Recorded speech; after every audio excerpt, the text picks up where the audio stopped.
Welcome to the video. Today we uncover a critical but overlooked risk for traders who use multiple brokerage accounts.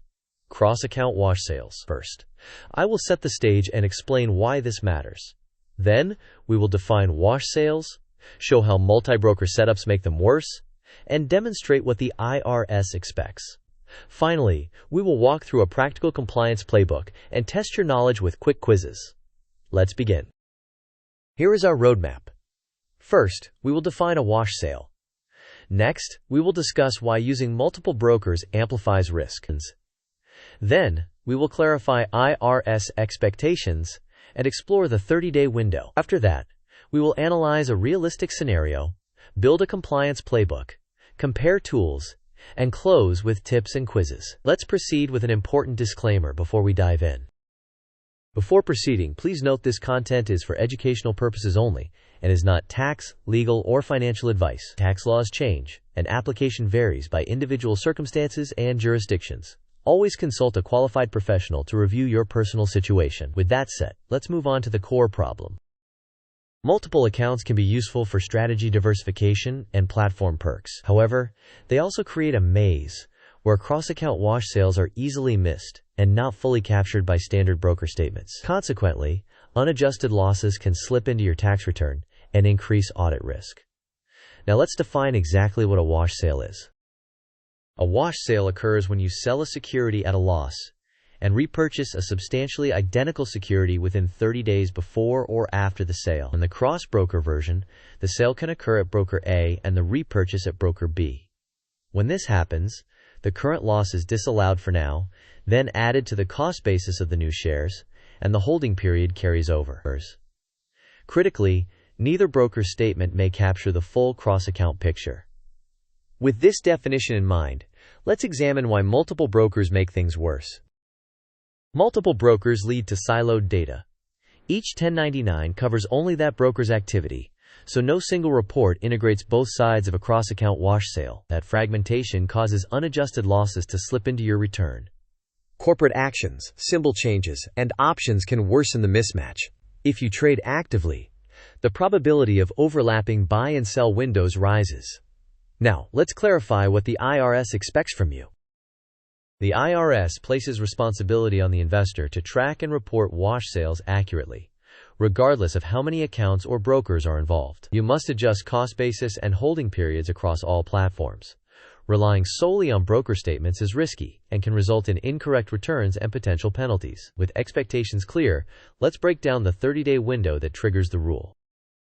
The wash sale window includes the 30 days before and the 30 days after the lost sale date. Any substantially identical purchase within that period, at any broker you control, can trigger a wash sale. Even small purchases can matter, including fractional shares and certain option positions.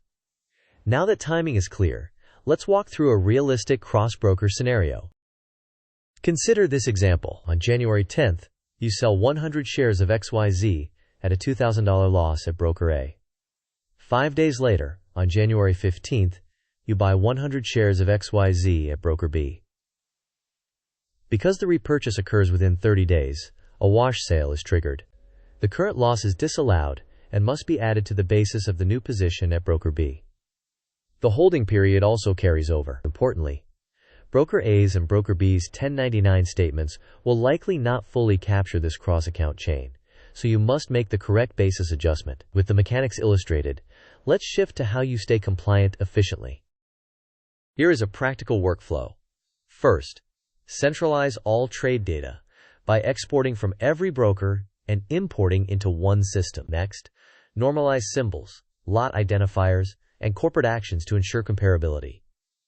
Then, run a cross-broker wash sale detection scan to identify overlapping buys and sells. After that, apply basis and holding period adjustments across accounts, including partial shares when necessary. Next, generate Form 8949 and related schedules with a clear audit trail. Finally, reconcile outputs to each 1099 and resolve discrepancies before filing. With the workflow in place, let's compare spreadsheets to specialized software. This table contrasts spreadsheets with specialized software. Spreadsheets require manual imports and complex formulas for cross-broker detection, partial lots, and corporate actions, which increases error risk. Specialized software automates ingestion across brokers, applies wash sale rules consistently, supports fractional shares, produces Form 8949 directly, and maintains a comprehensive audit trail. For active traders, software scalability and built-in validation materially reduce risk. Next, let's visualize how data should flow in a compliant process. This sequence diagram shows the end-to-end process. The trader exports data from broker A and broker B.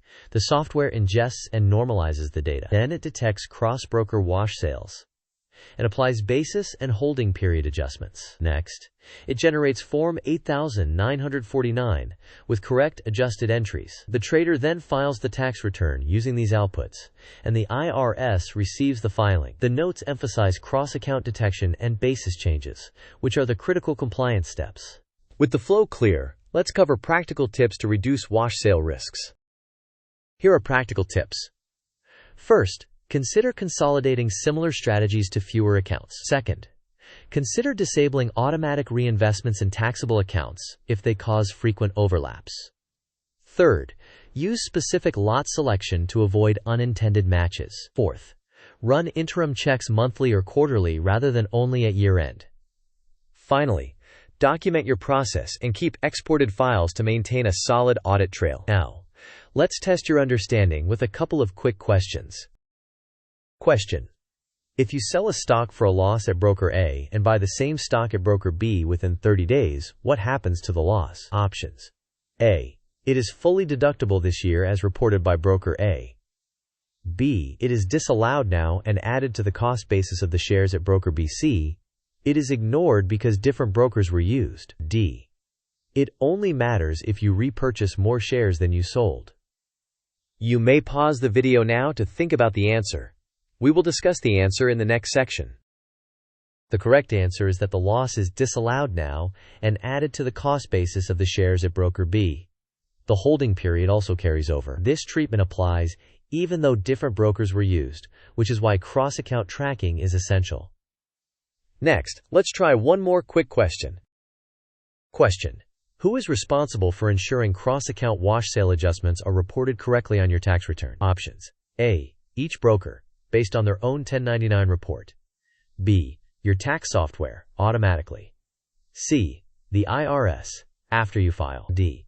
You, the taxpayer, aggregating all accounts correctly.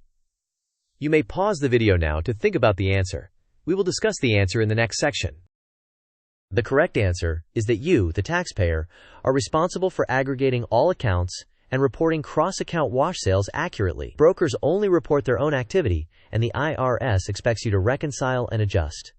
Now, let's consolidate the key takeaways. These are the key points. Wash sales apply across brokers, and losses are deferred into basis. Broker 1099s are siloed and not sufficient alone. The IRS holds you responsible for accurate cross-account adjustments. Active traders benefit from specialized software that automates detection and adjustments. Finally, interim checks during the year help prevent last-minute surprises. To close, let's wrap up and point you to next steps. In summary, understand the 30-day wash sale rule and remember that it applies across accounts. Aggregate all trades centrally, automate detection, and apply the correct basis and holding period adjustments. Then generate Form 8949. Reconcile with 1099s, and preserve an audit trail.